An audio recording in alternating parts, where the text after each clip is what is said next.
Dear learners, today let us study John Milton's The First Defense of English People. John Milton, as we all know, was one of the greatest poets of 17th century. Besides numerous poetical works, Milton also wrote influential political treatises.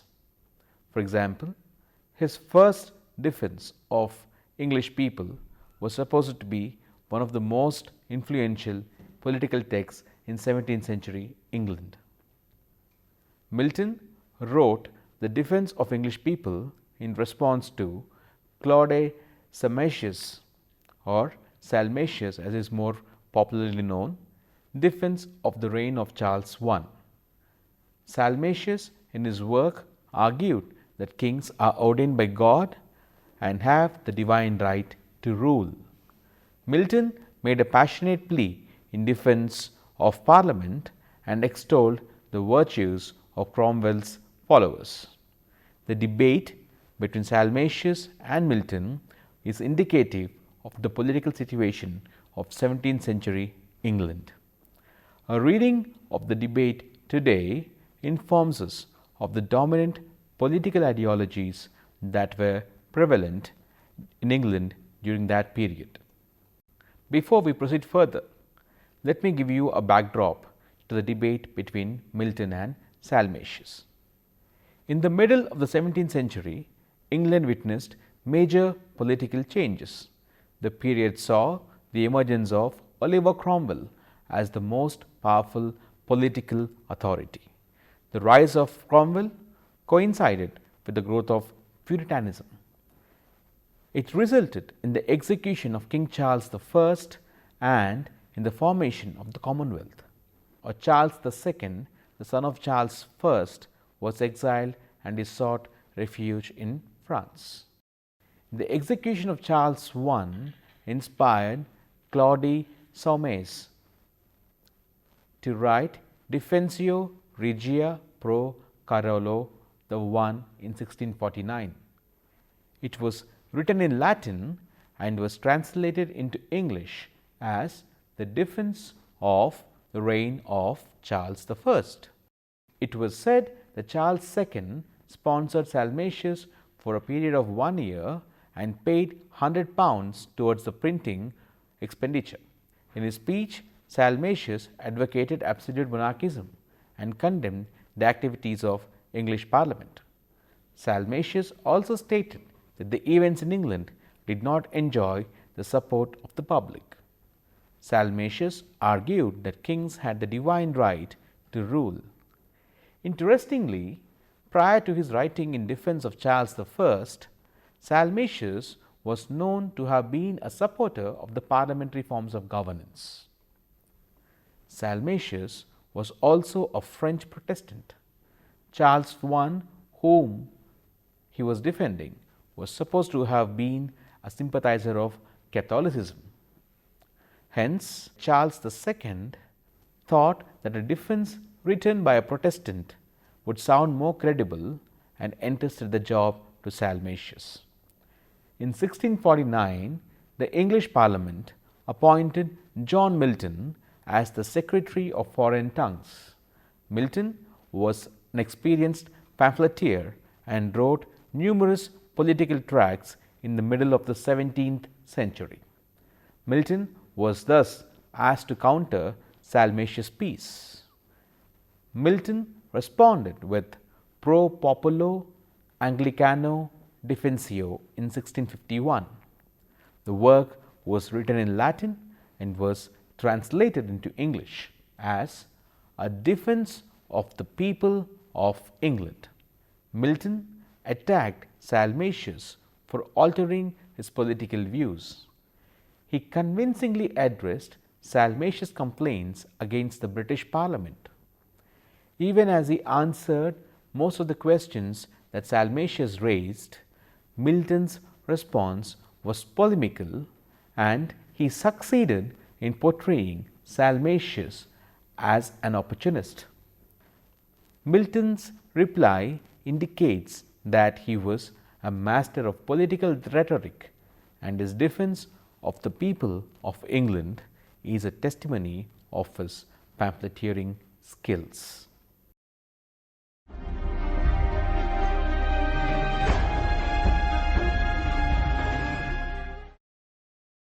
Before we deal with John Milton's text in detail, let us examine the political situation in 17th century England. For about 50 years in 16th century, Queen Elizabeth provided England with political stability and made it a prosperous state.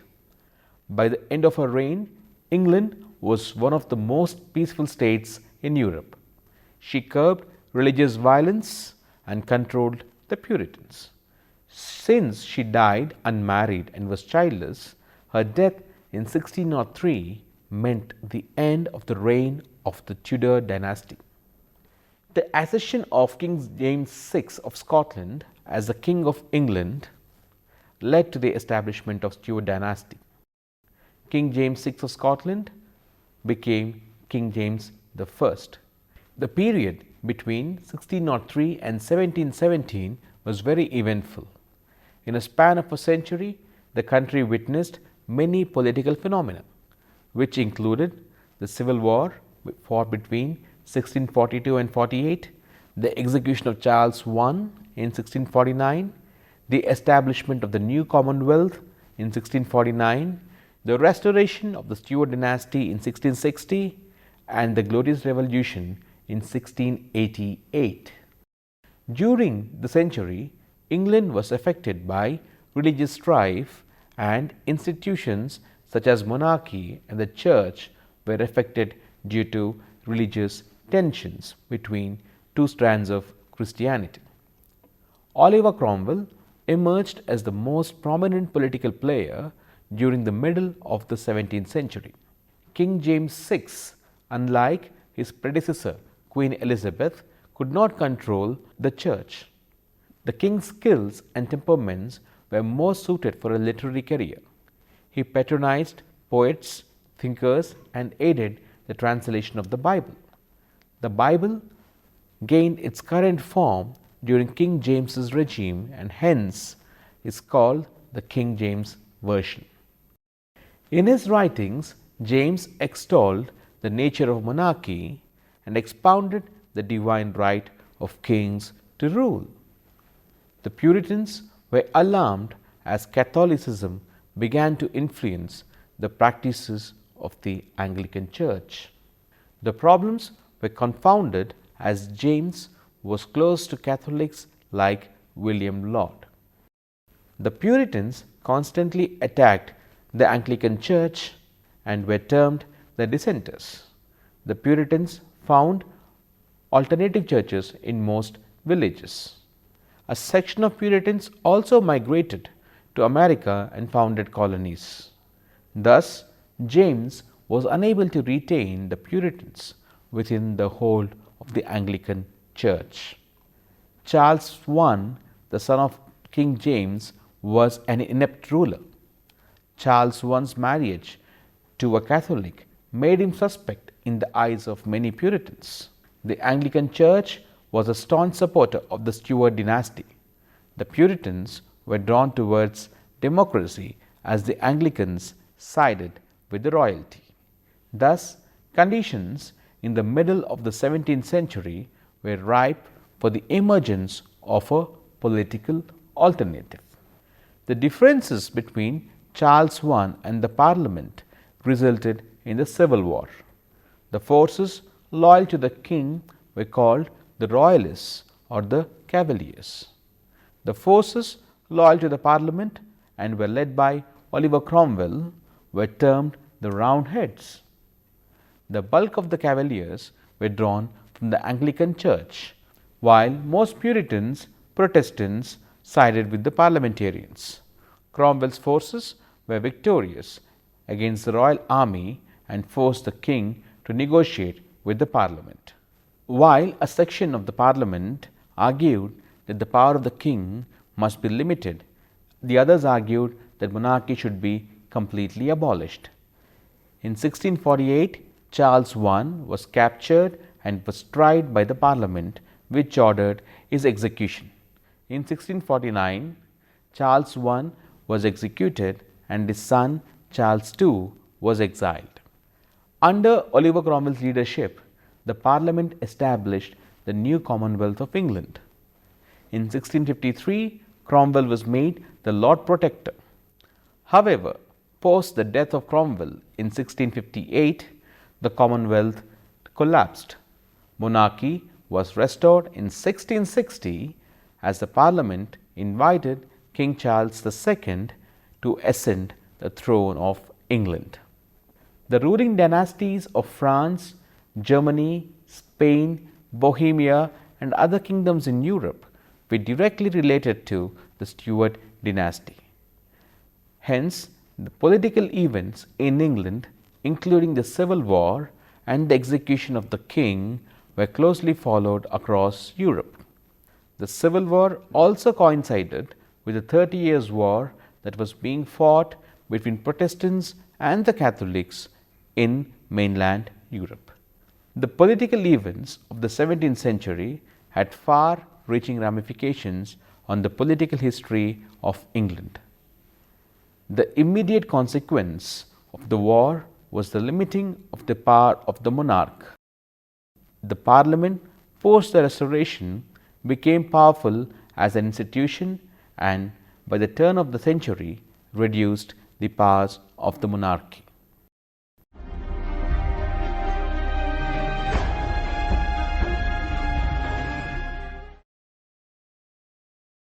As we all know, Milton was one of the outstanding literary personalities of the 17th century.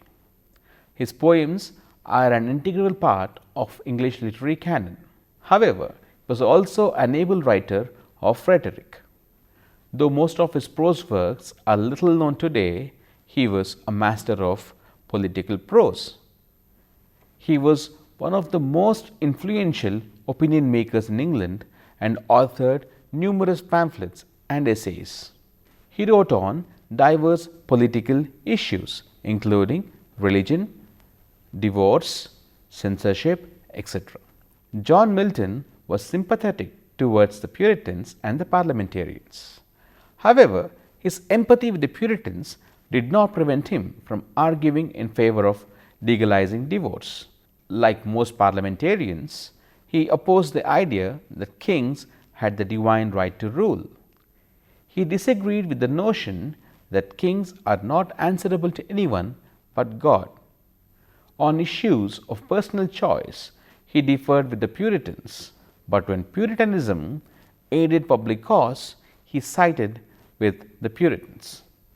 Milton also opposed the infusion of Catholic rituals into the Anglican Church.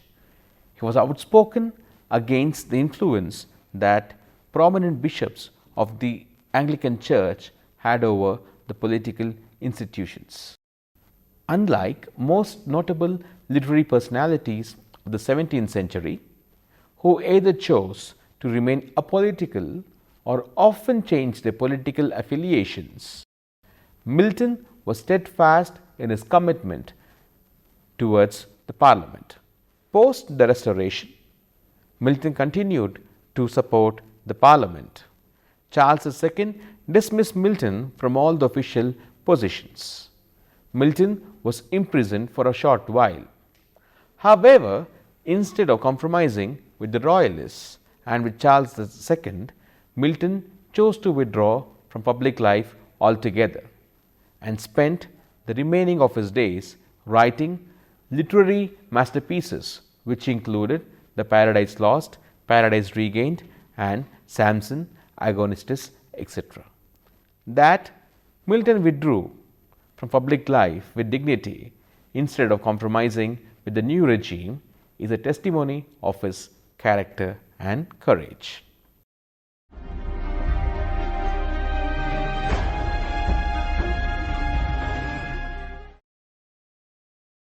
Salmasius' work was published in 1649 and the first edition was published anonymously. It was written in Latin. Salmasius began with a handicap. He was a French scholar who had little awareness about the political events in England. However, The defense is scholarly and makes numerous references to the Bible and other historical texts. In his defense, Salmasius drew a list of popular Roman, Greek, Persian, and Jewish monarchs and stated that people were most happy under the rule of kings. Salmasius argued that monarchy was the most naturally acceptable form of governance. Even the Pope, Salmasius stated, did not have the power to order the king. Based on a reading of the books of Chronicles and the Kings from the Holy Bible, Salmasius argued that God only and God alone could judge the acts of the kings. Salmasius quoted King David, who said that he was answerable to no one but to God. Based on a simplistic reading of the Bible, Salmasius sought to demonstrate and explain that God was always benevolent towards the king. Thus, Salmasius argued, kings were above the law and the will of their subjects. Salmasius also defended Charles I based on the political traditions of England. He pointed out that Charles I was the protector of the Anglican Church and was the supreme authority of the armed forces. He stated that the authority of the Church prevailed even in the absence of the Parliament. Thus, for Salmasius, the Parliament was inferior to the king and was in no position to summon him. Hence, the Parliament, Salmasius stated, was guilty of exceeding its mandate. Salmasius argued that the events which led to the execution of Charles I were carried out by groups of power-hungry, irascible politicians who ensured that the subjects were incapable of protecting their king. He claimed that the king was a gentle soul who was much loved by his subjects. Hence, the tyrants disarmed the population. Had the public had access to arms, Salmasius argued, they could have protected their king. Salmasius claimed that England under the Parliament was being governed by armed tyrants who had neither the sanction of God nor the support of the people. He also pointed out that many followers of Cromwell and members of the Parliament were not supportive of the act of execution itself. Salmasius argued that the physical act of beheading the king was a parricide. He deemed it an abnormal act in the eyes of the people and God. Since the act was an unsanctioned and an abnormal one, Salmasius argued that Charles I was blameless of all the charges that were laid against him. Salmasius urged all the kings of Europe to unite and fight against what he termed the pests of kingdoms and states. The kings, stated Salmasius, must unite against what he termed independents, whom he called the dregs. Salmasius argued that the blood of Charles I must be avenged. Salmasius' defense was noted for its scholarship, and he adopted a persuasive tone. Hence, the English Parliament had to summon Milton to write a befitting reply.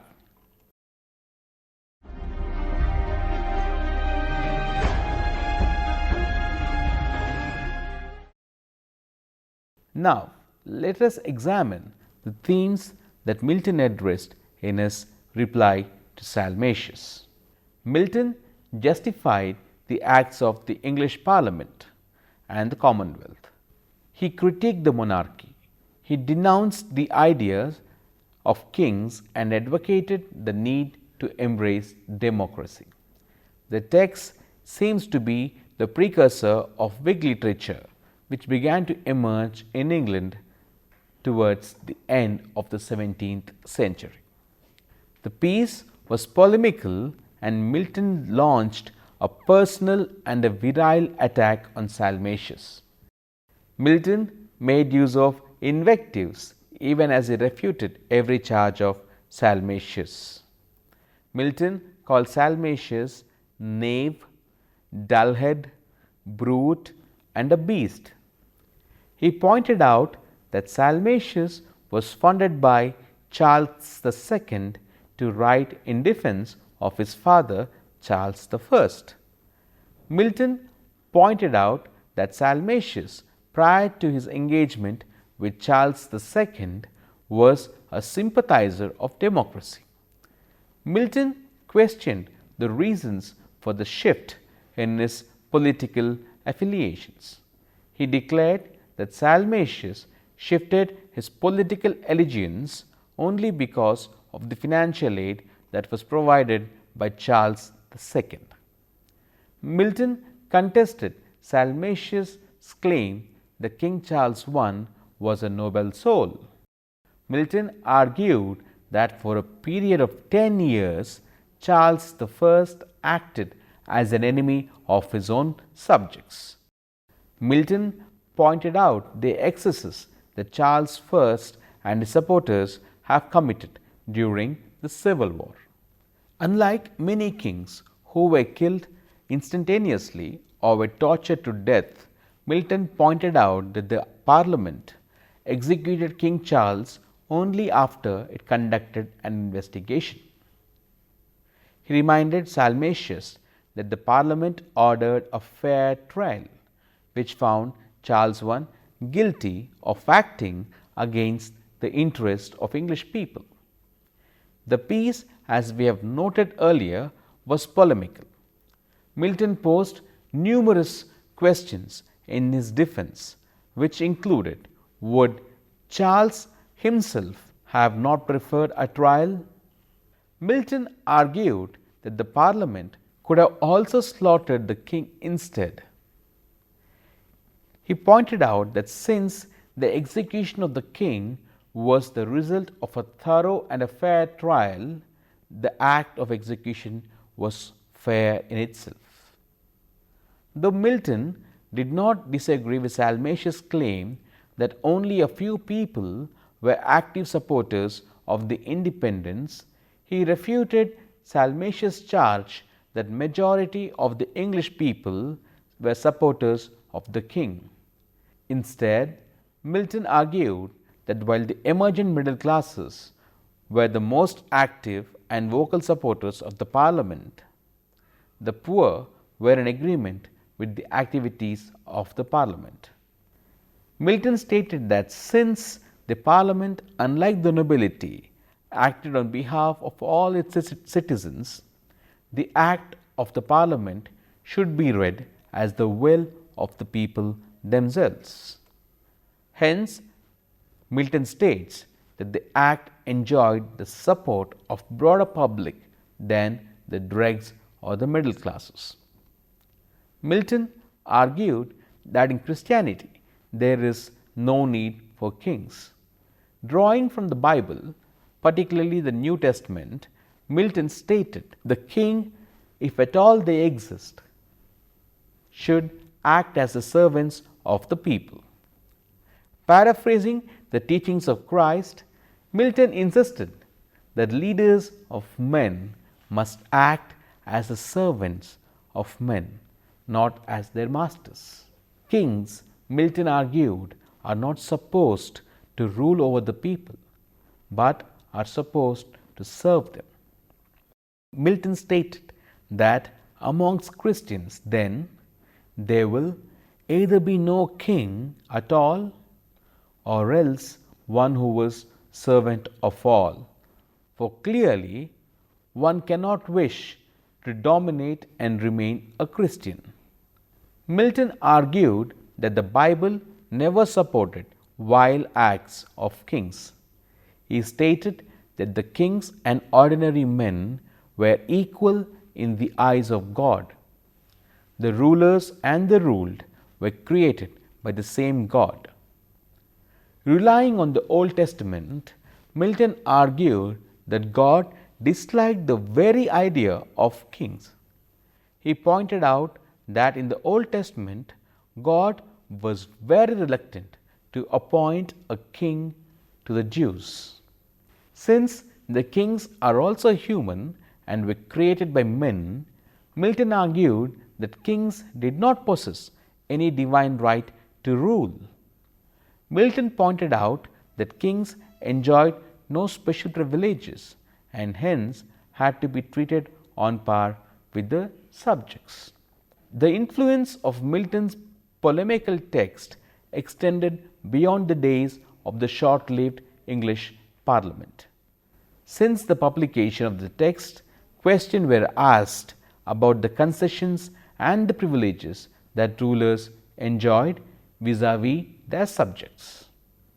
The influence of the text was clearly felt as public commentators invoked it during the debates that were centered around Glorious Revolution.